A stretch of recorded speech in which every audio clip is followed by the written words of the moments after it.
This is Tamara at mooglyblog.com, and in this video I'm going to be demonstrating the stitch pattern for the Greyson Baby Blanket, which is a free pattern you'll find on mooglyblog.com. For the full pattern with all the stitch counts and links to the other tutorials for different parts of this blanket, please do go to mooglyblog.com. There is a link in the video description below. Alright, so let's go ahead and get started. I'm going to be using Lion Brand's Vanna's Choice and a Furls K-hook to make this pattern. Let me set that aside, and I'm going to pull up the first row. Now obviously this is not the full-size blanket. This blanket calls for a multiple of 8 plus 1, and if you prefer to use a turning chain, then you would need one more chain for the turning chain.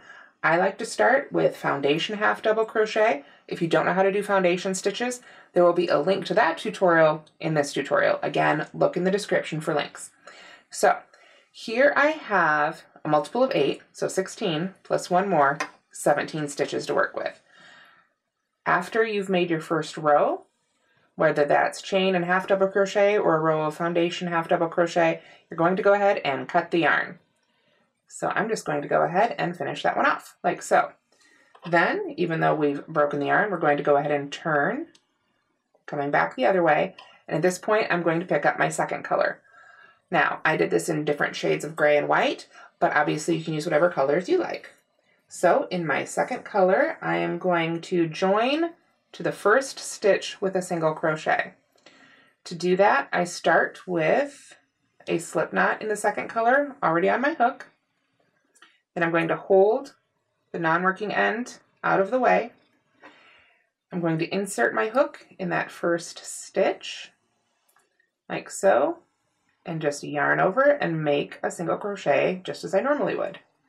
But I don't have to chain first this way. This is joining with a single crochet, also known as a standing single crochet. So that is our first single crochet of row 2. Then I'm going to half double crochet in the next stitch, like so, and then double crochet in the next stitch,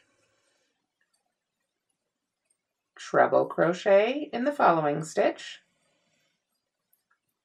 There's 2 and 3.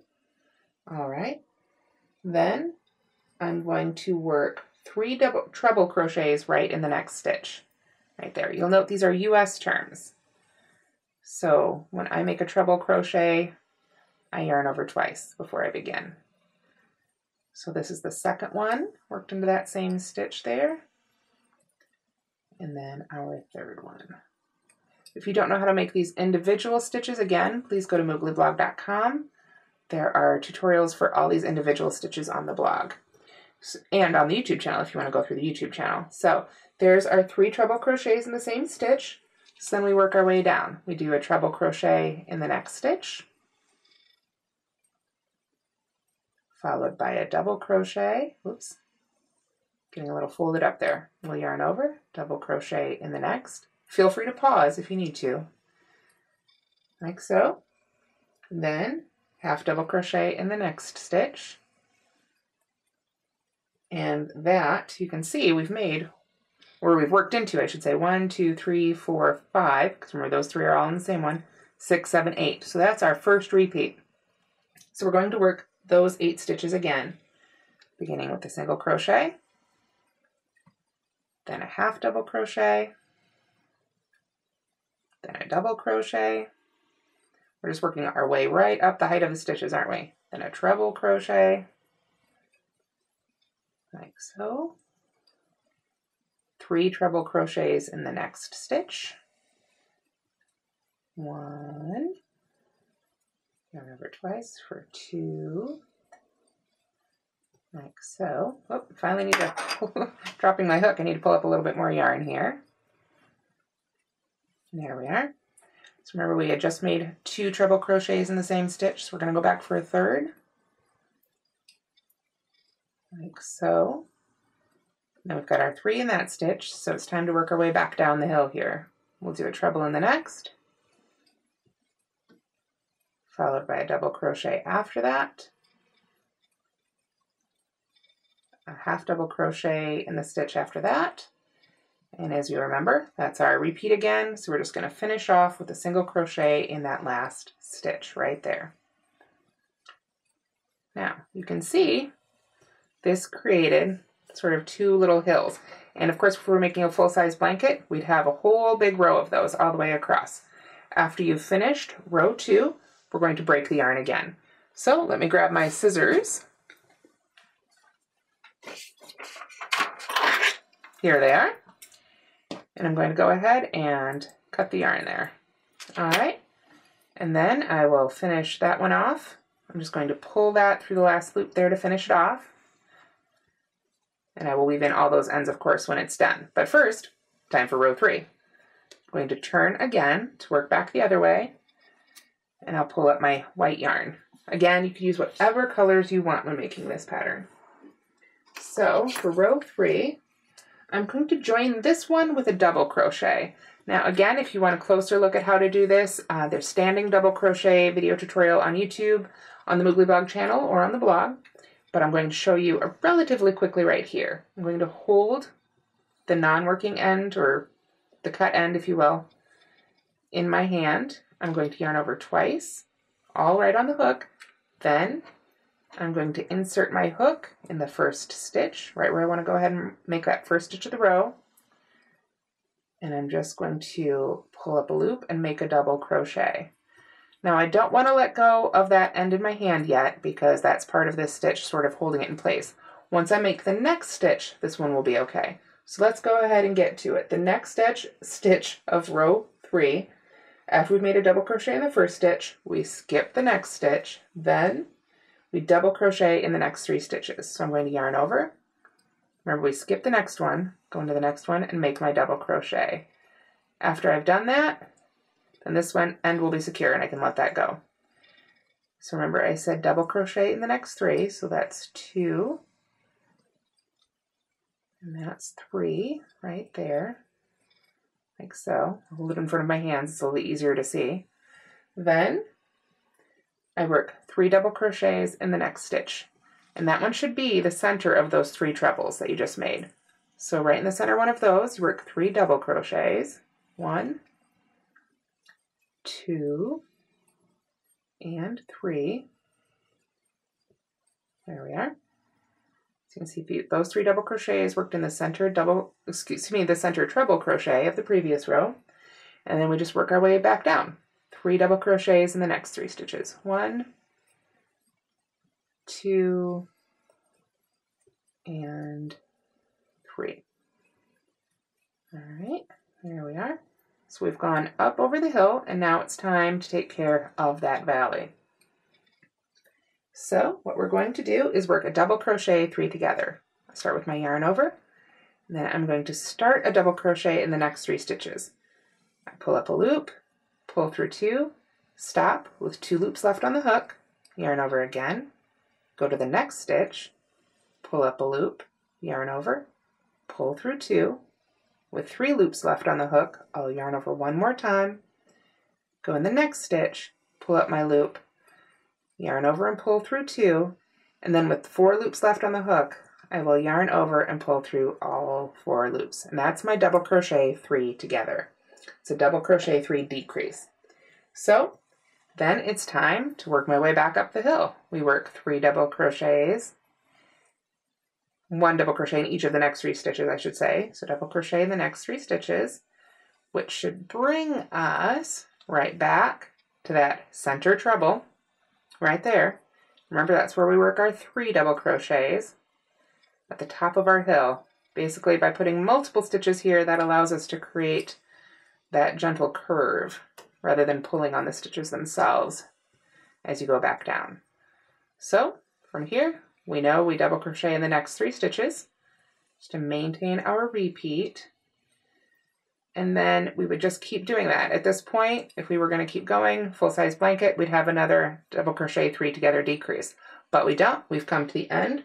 We've got 2 stitches left in the previous row, right there, 1 and 2. You can see the tops of the V's there. So I'm going to skip the next one and double crochet in the last one. Because remember, we always want to mirror. When we're working a blanket, generally speaking, we're going to mirror what we do at one end on the other. So that, I know it's a little hard to see the white, it'll be easier once I work the next row. That is the end of row 3. So I am going to go ahead and cut the yarn again and finish that off, and then we will go back to color B. Oops, there we go.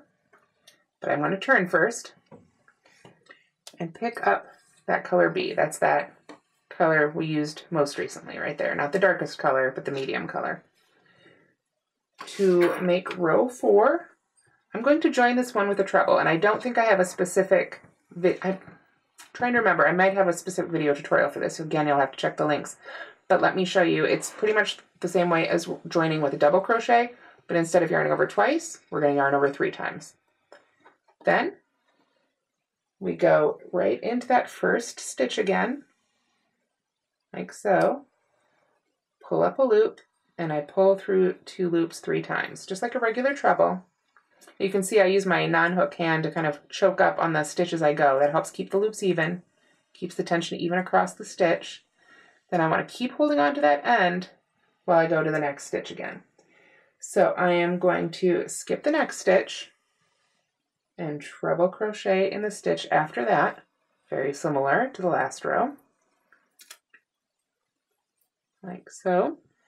Then I am going to start getting shorter. Remember, last time we used this, we kept getting taller. This time, we're going to keep getting shorter. So I'll use a double crochet in the next one, and then a half double crochet in the next one. Pull it all the way through there, and then a single crochet in the next stitch. And if you look, you'll see this is the center one of those 3. Remember, we had 3 trebles all together. Then in the center one, we worked our 3 doubles. In the center of these is where your single crochet should land, because it's the shortest one. You can see what we're doing is we're getting our chevron pattern by changing the heights of the stitches here. So once we've got our single crochet, we start working our way back up, followed by half double crochet, then a double crochet, then a treble in the next one. I'm getting tall again. And then here we've got the stitch before, the decrease, and the stitch after. These 3 stitches right here are going to get another decrease. Remember, these started out as 3, but they only have 1 top, so that all counts as 1 stitch. So I'm going to yarn over twice, just like for a regular treble. Go into the first one, pull up my loop, put a yarn over and pull through 2 twice. So once I've got 2 loops left on the hook, I'll yarn over twice again, go into the next stitch, yarn over and pull through 2 twice, stop when I've got 3 loops left on the hook, yarn over twice again. This can start to be a lot of loops on your hook, so don't be afraid to push them up if you need to. So I've yarned over twice, I'll go into the third one, pull through 2 twice, then with 4 loops on the hook, just as before, yarn over and pull through all 4 loops. And that's my treble crochet 3 together, or treble 3 together. So that all counts as 1 stitch. So from there, time to hike back up that hill. So we're going to do a treble in the next stitch, like so, double crochet in the one after that, half double. Remember, we keep getting shorter as we go up the hill here for this row, single in the center one of those 3, and then back down. We've got half double, followed by a double, followed by a treble. There we are. And then we're going to, because we've come to the end, remember if we were on a long blanket after our treble, we'd have a decrease. But we've come to the end of the row, so we've got 2 stitches left. I'm going to skip the next one and put a treble in the last one. Now, because this was a standing stitch, the second half of the V, if you look at the top, when you've got a stitch, you've got that V that's made with the 2 loops. Half of this V is loose. So I want to make sure when I make this stitch to go under that one as well as that loop there and catch them both in the stitch. And when I weave in this end, that will all tighten up very nicely. So I will finish up row 4 with my treble crochet there. And you can see, it's a little easier to see now, that our chevron pattern is becoming established. So, like every row, I will now break the yarn. I prefer to use scissors, not that strong. Then I'll yarn over and finish that one off and turn to come back the other way. Now, row 5, crazy easy. That's our darkest color. So for this row, you can join with half double crochet. And you'll notice the taller stitches, double crochet and treble crochet. I joined those stitches without putting a slip knot on the hook first. I find with the single and the half double crochet, it's just so much easier to start with that slip knot on your hook. So I'm going to yarn over just once because this is a half double crochet. I'm going to go in the first stitch. And you'll notice in this video, I've been pulling these ends out of the way. If I were actually making this blanket, which of course is far too small to be, but if I were making and going to continue on this, what I'd actually do is catch this end inside this stitch and maybe crochet over it for a few stitches. I would still want to weave it in.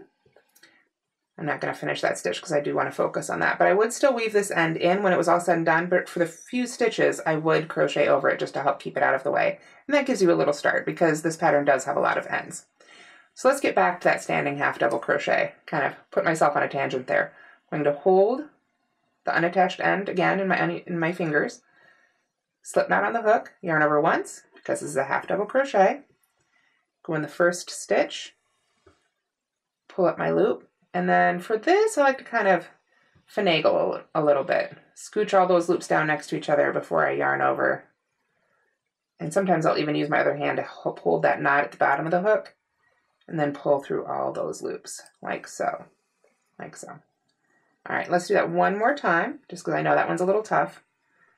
My swatch is getting away from me here. I'm going to start with a slip knot on the hook.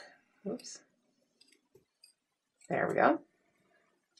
Then I am going to yarn over, insert in the indicated stitch, pull up a loop, and then pull through all 3 of those loops that were on the hook. And that's joining with a half double crochet. If you prefer, you can just do the usual thing, join with a slip stitch, chain 1, and put your half double crochet in there.